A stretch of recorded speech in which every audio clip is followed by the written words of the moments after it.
On December 16th, Wizards of the Coast blew the Modern format wide open. To the surprise of no one, the One Ring was banned in Modern, as was one of the payoffs to the dominant Boros energy shell, Amped Raptor. They also took out Gigantha, making the ubiquitous and painfully boring Elemental Elk the third companion to be banned in Modern. Only 7 more to go, folks. 2 weeks ago, the One Ring hit a meta share of 60% in Modern. 6 in every 10 Modern decks ran this card, and usually 4 copies of it when they did. That is one of the highest meta shares a single card has ever posted in Modern. It was the perfect catch-up card for Boros Energy, but it was also the backbone of multiple other Modern decks. From Modern Green Eldrazi Tron, to Temur Grinding Station Combo, to Gruul Through the Breach, to Classic Amulet Titan, to even Mono Green Brood Scale Combo. I could go on, but you get the point. Ruby Storm even ran a copy in its sideboard to wish for if you run out of gas. The One Ring was the very definition of oppressive and format warping, and absolutely, without question, deserved its ban. I not only wish it had been banned sooner, but I honestly wish the damn card had never been made in the first place. As for Amped Raptor, the card is one of many offenders in the Boros Energy shell, and I'm glad Wizards decided to ban at least one of them. I think you could make a compelling argument that a second card from Boros Energy needed to be banned, such as Flage, Titan of Fire's Fury, because the Boros deck's meta share has grown to the upper reaches of broken Modern deck meta share history. But Wizards of the Coast decided to make a different, far bolder choice to balance the meta game. Splinter Twin is now legal in Modern! This is not a drill. After eight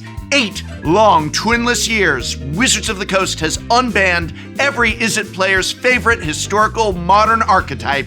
They actually did it. Splinter Twin is back, baby. Oh, and they unbanned 3 other beloved cards as well. Green Sun Zenith, Faithless Looting, and Mox Opal, which, to be honest, will all probably have a greater impact on Modern than the unbanning of Splinter Twin. Still, they actually unbanned Splinter Twin. I never thought I'd see the day. Okay, so the bans are good. Bans, good, but by themselves, they would not have been enough to pull Modern from the mire of Modern Horizons set constructed. Yeah, I just call the format Modern Horizons Constructed because after 3 Modern Horizons sets and a wave of Fire Design Standard, Modern really just stopped feeling like a format with a 20-year card pool. There's just precious few pre-Modern Horizons cards that can compete with the power level of Modern Horizons, and those that maybe could were, well, banned. The solution? Apparently unban a handful of the more interesting and unique cards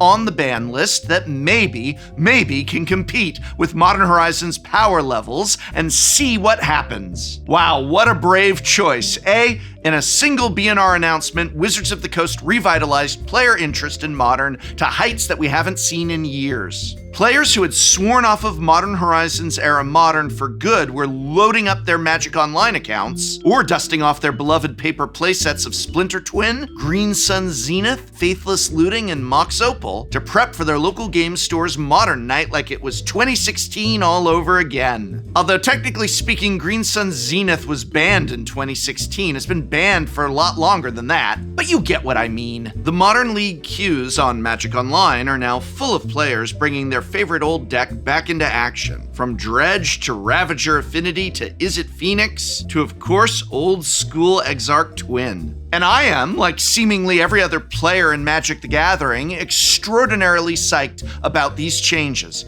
It really feels to me like the best way to make Modern feel like Modern again, or at least to try to, now that the Modern Horizons toothpaste is firmly out of the tube. And it's just so cool to see these older cards back in action, now with new additions from more recent sets that had never before been paired with the previously banned cards, in Modern at least. Splinter Twin goes infinite when enchanted to a fear of missing out. Turn 1 Faithless Looting can discard an Archon of Cruelty. For a turn 2 Persist, Urza's Saga's 3rd chapter fetches you up a Mox Opal. And Green Sun Zenith tutors for Nadu. Hahaha, just kidding about that last one. That's still a legacy-only play, thank goodness. So what do I think about the impact that all of this is really gonna have? Were these good moves, bad moves, or probably a mix of both? Let's take a detailed look at each of the unbanned cards and see just what kind of an effect all of this is likely to have on the format. But first, many Magic the Gathering players ask the question, why are blue players always talking about fact or fiction?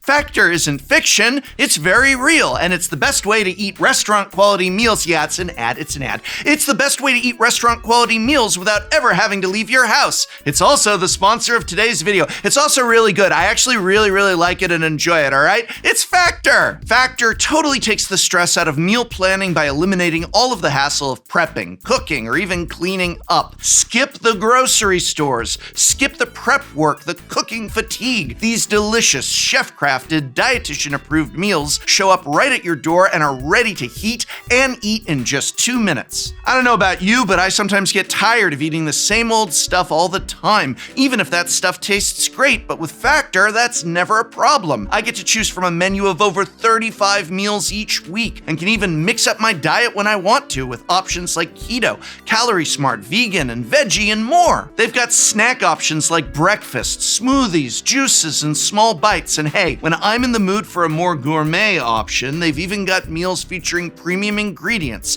like filet mignon, shrimp, truffle butter, broccolini, and asparagus. Asparagus. I just love saying it. You can even feel good about your Factor order because Factor cares about sustainability. Factor offsets literally 100% of their delivery emissions and sources 100% renewable electricity for their production sites and offices. So go ahead and support the channel while also eating delicious food by clicking my link and subscribing to Factor. You also get 50% off and free shipping on your first Factor box when you use my link. Click the link in the video description or scan the QR code with your phone. And thank you, Factor, for sponsoring this video. So where else could we start but with Splinter Twin? While I don't have actual data on this, all of my anecdotal evidence points to Splinter Twin being the single most requested card for Wizards of the Coast to take off the ban list. Originally banned for format diversity as a means of combating the homogeneous nature of Izzet decks in Old Modern, the case for leaving Splinter Twin banned has been less and less relevant with each passing Direct to Modern set. Removal in Modern is fantastic. Every color but red has 0 mana interaction that can break up the Exarch Twin combo. What's more, with the average card quality in a Modern deck higher than ever before, the downside of including 4 copies of Deceiver Exarch and 4 copies of Splinter Twin is more relevant than it's ever been. I strongly believe Splinter Twin was a safe unban. Unfortunately for players who love the Twin combo, the same factors that make Splinter Twin a very safe unban also make it less likely Twin will still be a viable deck once the dust settles on Modern in a month or 2. Oh, and speaking of Splinter Twin, we played a classic Splinter Twin Modern deck versus classic Birthing Pod on Shuffle Up and Play with Cedric Phillips, Patrick Sullivan, and Carmen Clomperens. If you haven't ever seen that episode, check it out here, or maybe here. Either way, it's a great watch and it's never been more relevant. That said, I don't think hope is lost. The interaction between Splinter Twin and Fear of Missing Out in particular is one that I believe shows some promise. Fear of Missing Out is a much more powerful card than Deceiver Exarch. You need Delirium to enable the combo, untapping your enchanted Fear of Missing Out with each token Fear of Missing Out as the token attacks, but that's not very hard to do in a format with fetch lands and Mishra's Bauble, especially since Fear of Missing Out puts a card in the yard when it enters play. This version of the combo is also mono red on its own, giving you a lot of flexibility with how you want to build the rest of the deck around said combo. Maybe you don't run blue at all and play Rakdos for the hand disruption, strong removal, and an aggressive game plan with Dragon's Rage Channeler and Nether Goyf. Maybe you do splash blue and still run a couple copies of Deceiver Exarch, since Fear of Missing Out can loot away redundant copies of your combo pieces. Aspiring Spike also had some success in his stream with a classic Izzet build that enables Flare of Denial with Thundertrap Trainer and Snapcaster Mage. 2 cards that are not terrible targets for your Splinter Twin if you are in a grindy matchup. Personally, I am skeptical of this direction, though. I think it doesn't do enough to address the problem of registering 8 copies of underpowered cards in the current era of Modern power level.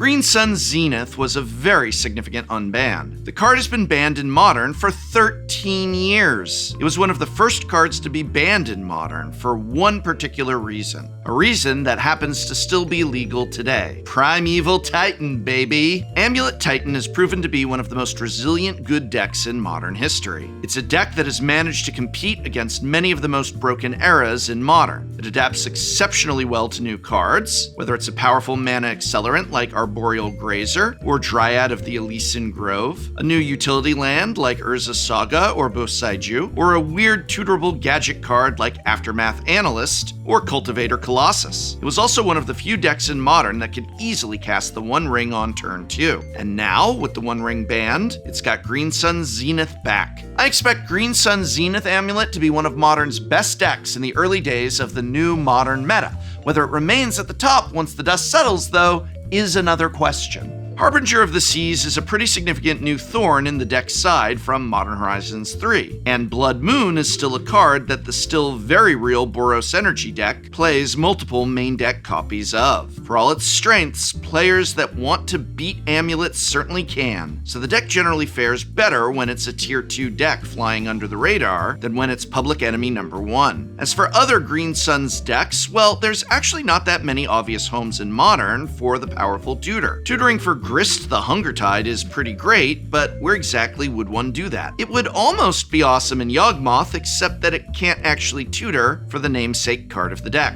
And you can't really make a fair Legacy-style Green Sun's Maverick deck work in Modern without Gaia's Cradle. One rogue possibility is in a Kethis combo deck. Kethis, the Hidden Hand, is a powerful combo enabler that was banned in Pioneer, alongside the other 3 dominant cards from Pioneer Combo Spring: Underworld Breach, Inverter of Truth, and Walking Ballista. Kethis hasn't translated well into Modern since then either. But now, with Green Sun Zenith tutoring for Delighted Halfling to help cast Kethis and make it uncounterable, as well as tutoring for Kethis itself, well, it is possible that lovers of the convoluted Pioneer combo deck will have found a second life for their beloved Abzan Elf Advisor in Modern. Faithless Looting was an especially shocking unban. For one thing, it hasn't actually been banned that long. Its ban announcement is actually younger than the first Modern Horizons set. For another, the banning of Faithless Looting was a pretty clear declaration by Wizards of the Coast that a graveyard enabler as busted as Faithless Looting was not something they wanted legal in Modern, perhaps ever again. The discard outlets we have had to suffer with since the banning of looting have been abysmal, to say the least. Faithless Salvaging? Yuck. Prismari Command? What am I, made of mana? Highway Robbery? Just what do you think this is, standard? The only 1-mana discard outlet that was remotely up to Modern power level prior to the bans was the Underworld Cookbook, and even that is a bit of a stretch. But now, we are so back! Faithless Looting is by far the most flexible card unbanned in this announcement. From Phoenix to Dredge, Mardu Pyromancer to Hollow Vine, the range of strategies that looting enabled before its banning was as wide as Hogak was tall. I expect the same to be true now. The card immediately becomes one of Modern's strongest,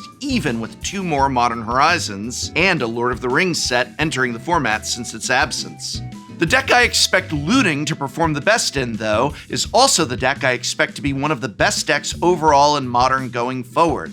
Jund Creativity, featuring a broken 2-mana Planeswalker that has fallen off the format's radar after Modern Horizons 3. Wrenn and 6 and Faithless Looting are best friends. We would have seen that firsthand had Looting not exited the format on the same day as Hogak. The downside to Faithless Looting is that it's actually card disadvantage. You spend a card, draw 2 cards, then discard 2 cards. You're down 1 card on the exchange. Yes, Looting has flashback, but even so, you're not better off than when you started from a raw cards perspective. In order to break that, you have to have profitable cards to discard, so that you can keep your good in-hand cards, well, in hand. Wrenn and 6 turns every land in your deck into a great card to discard to Looting. But while Wrenn and Looting is a powerful grindy engine, Jund Creativity offers something else: a busted combo finish. The thing the deck has been missing above all else is a really good, efficient discard outlet for the Persist backup plan. Bitter Reunion just didn't cut it. Looting now gives the deck the ability to put Archon of Cruelty into play on turn 2. In many instances, resolving a turn 2 persist is a game-winning play all on its own. Even when it's not, if your opponent has a removal spell, they're down a ton of cards, and you are up on cards. With Looting in the deck, the Dwarven Mind plus Indomitable Creativity combo becomes the backup plan, a built-in way to dodge graveyard hate and have inevitability if the game goes long. I expect Jund Creativity to be really, really good in the coming months.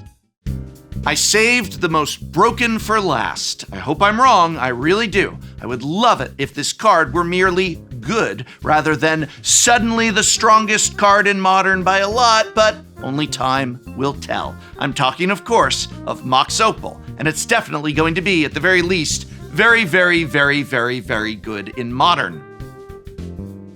I should hope by now that I don't have to sell you on how powerful a Mox is in Magic the Gathering. 5 of them are among the 9 most powerful cards in the game. Mox Opal is, as far as Moxen with restrictions go, exceptionally easy to turn on. It provides 1/3 of its own Metalcraft requirement. The other 2 artifacts aren't hard to achieve in a dedicated artifact deck, which is where you want to play Mox Opal anyway. Mox Opal was the cornerstone of multiple archetypes pre-ban, from various flavors of Affinity to Lantern Control to Urza decks of various kinds, including the Oko Urza monstrosity that plagued Modern for a few months in 2019. Mox Opal and Urza Saga are the 2 strongest artifact enablers that Modern has ever seen, and they're now legal in Modern together for the first time ever. What a time to be alive! If there's one thing that gives me hope that Mox Opal won't be too good for Modern, it's this. It's actually a lot harder than I previously made it sound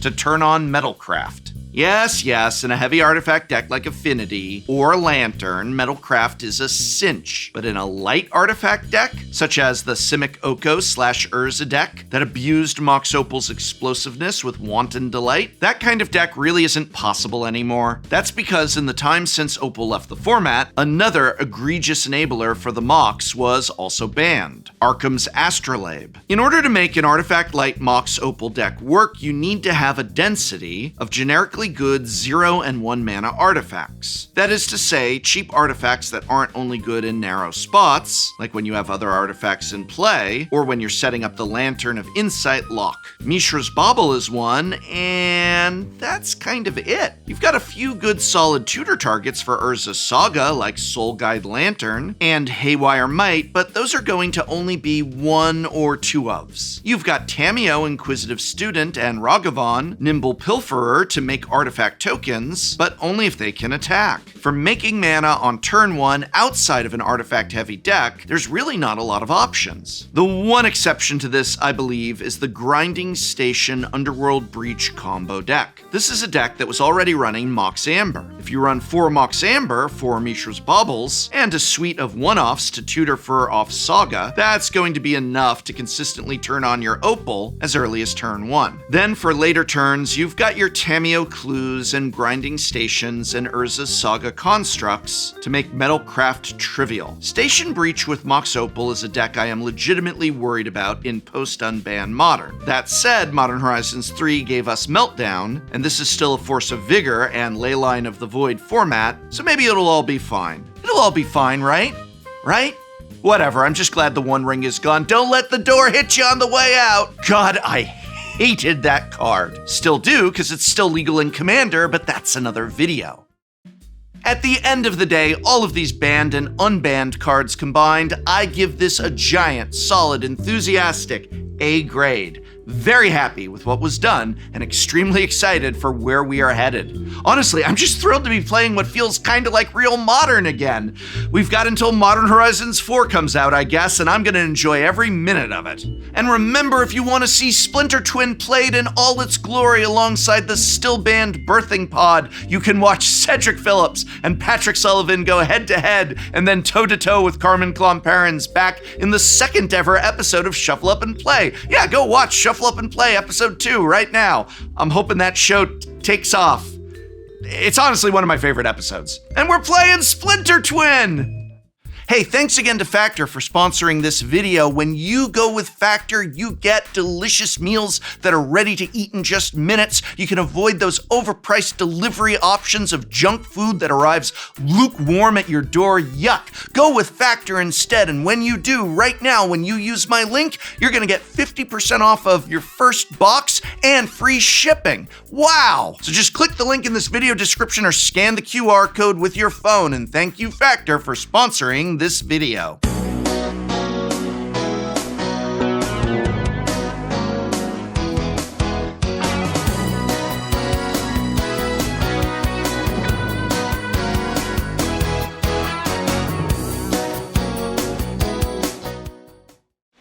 Next time on Shuffle Up and Play. Today, I have a surprise for our guests. You've heard of Oathbreaker, right? Yes. Don't worry, we're not playing Oathbreaker. But Thank God. we have in the command zone Booster tuner. a booster tuner. Sweet. This card's busted, bro. What? There are so many good packs in here. I really want to open the Fallen Edge. How big is Loot? A 1/4. The little guy. I mean, huge booty. They're built like a Pixar mum. Oh, these double ledger shredders. Oh. Yeah. So you just draw, but you don't discard. I get a gold. I'll quietly go. That's a human soldier. That's not a goal. Where's my gold? I'm gonna go to combat. I think it's kind of harmless. Oh! Oh, rebel! I will kill you last. What is this card?